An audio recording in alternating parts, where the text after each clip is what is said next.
Hello friends, welcome to my YouTube channel.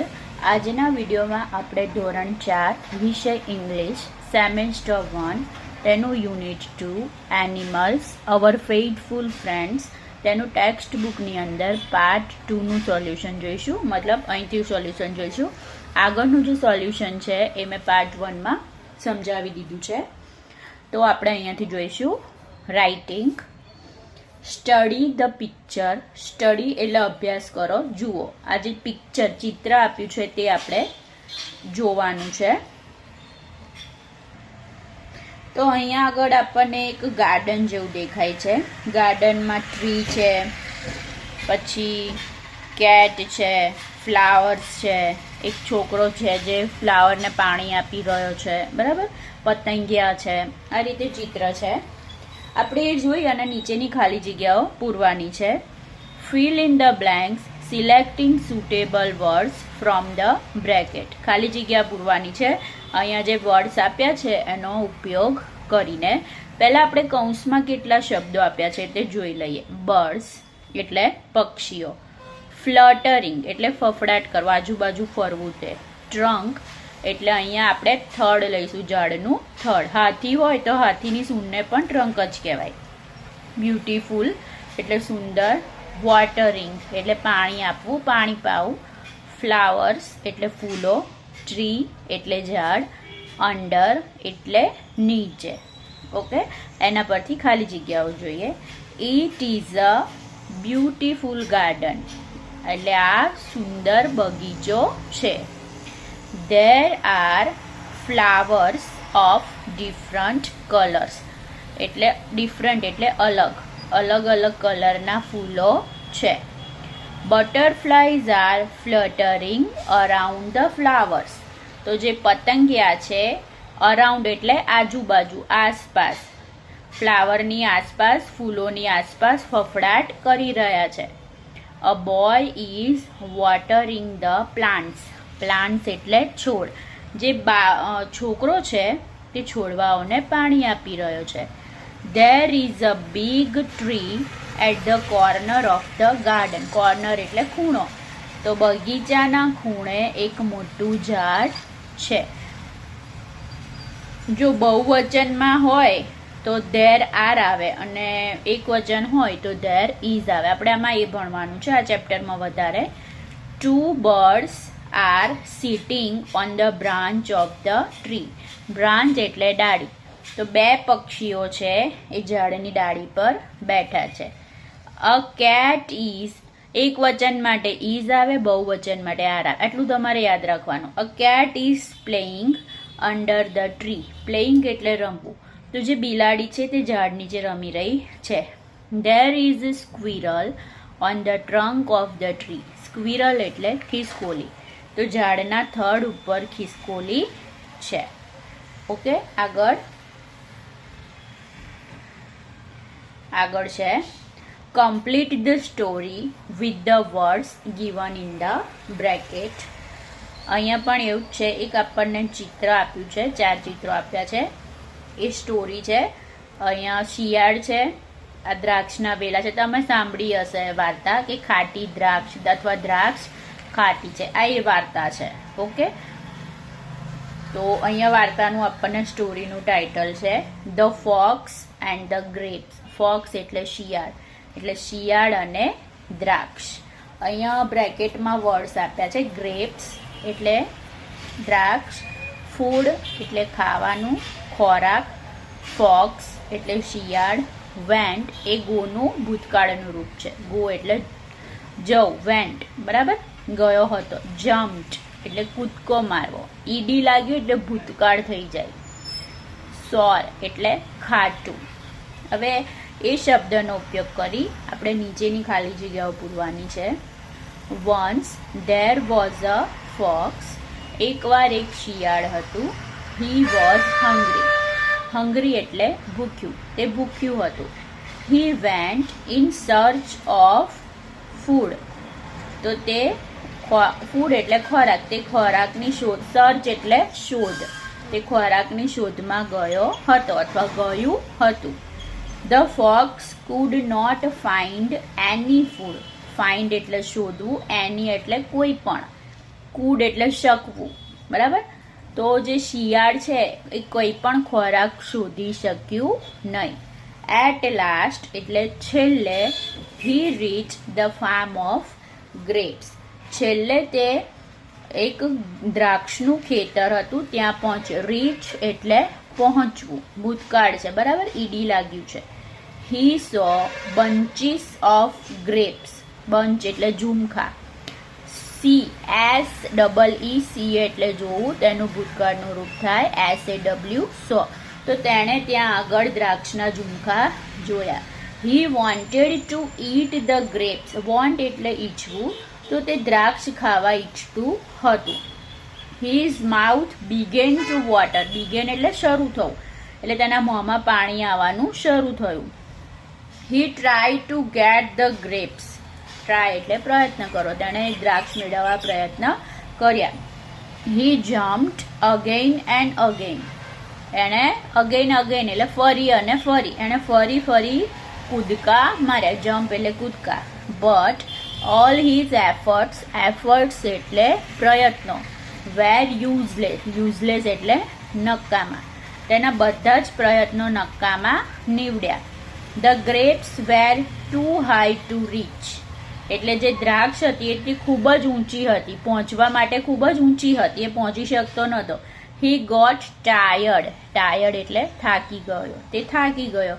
He was sure, sure એટલે ચોક્કસ, ખાતરી, એને ખાતરી હતી કે that he could not get the grapes, કે હવે તે દ્રાક્ષ મેળવી શકશે નહીં. હી વેન્ટ અવે સેઇંગ, તો તે એવું કહીને જતો રહ્યો, ધ ગ્રેપ્સ આર સોર, દ્રાક્ષ ખાટી છે, બરાબર, એવું કહીને તે જતો રહ્યો. મતલબ કે કંઈ મળે નહીં તો આપણે કહીએ આમ હતું એટલે મને ના મળ્યું, પણ એકચ્યુઅલી આપણને વસ્તુ જ નથી મળી, એટલે આપણે એવા બહાના કાઢીએ છીએ.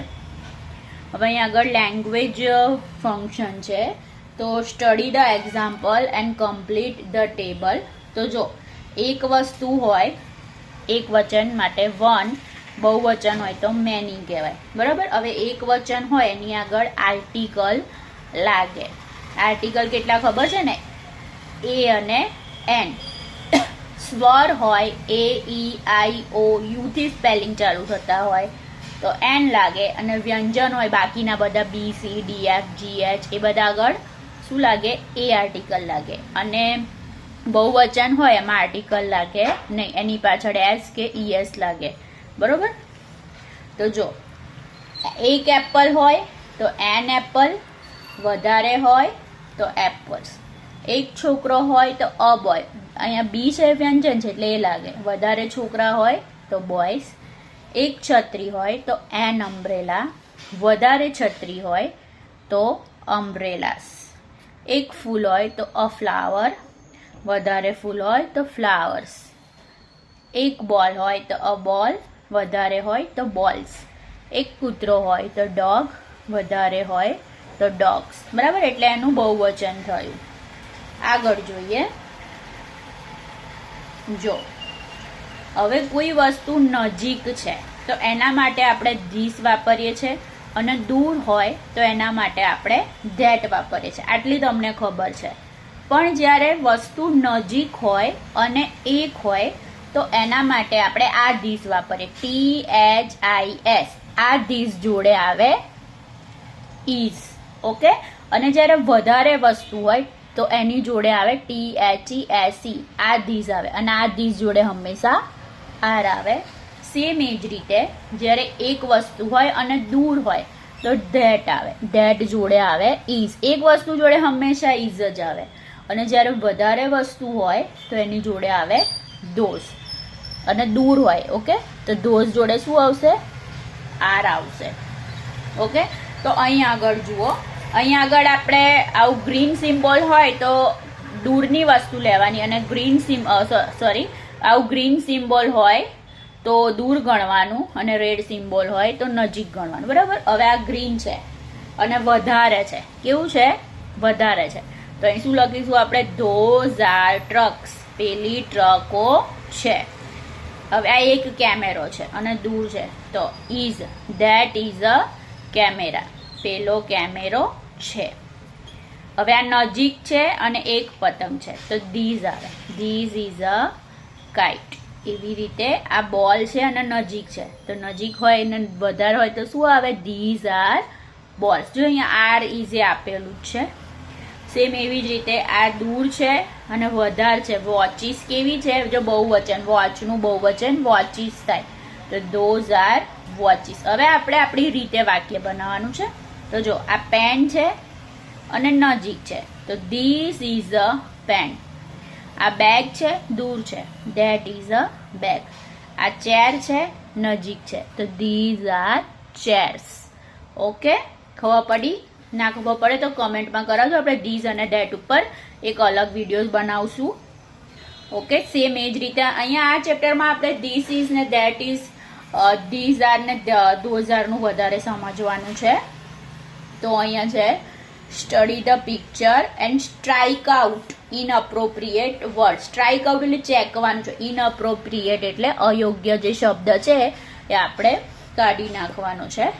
તો how many apples are there?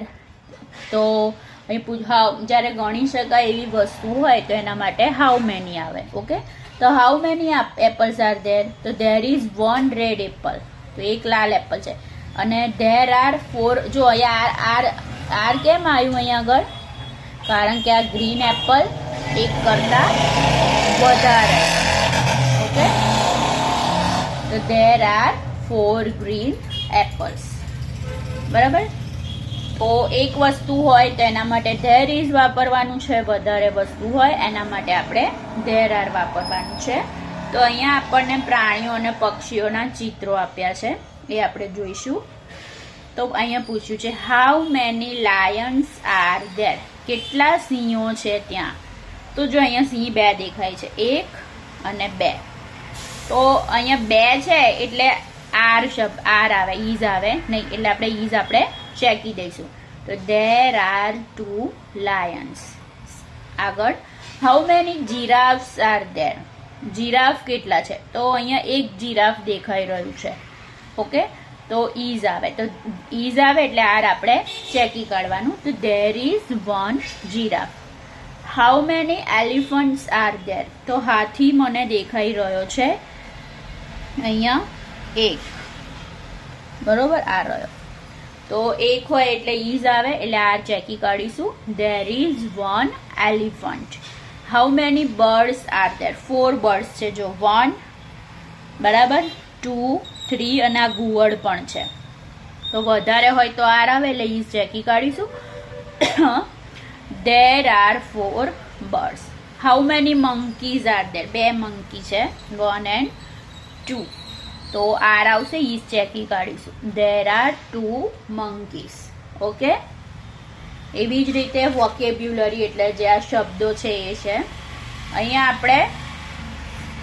જે શબ્દો આપ્યા છે lion, fox, cheetah, monkey, deer, tiger, elephant, giraffe, એ જોઈ અને અહીંયા આપણે સ્પેલિંગ કમ્પ્લીટ પૂરા કરવાના છે. તો પહેલું છે લાયન, LION લાયન. બીજું છે ટાઈગર, TIGER ટાઈગર એટલે વાઘ. લાયન એટલે સિંહ.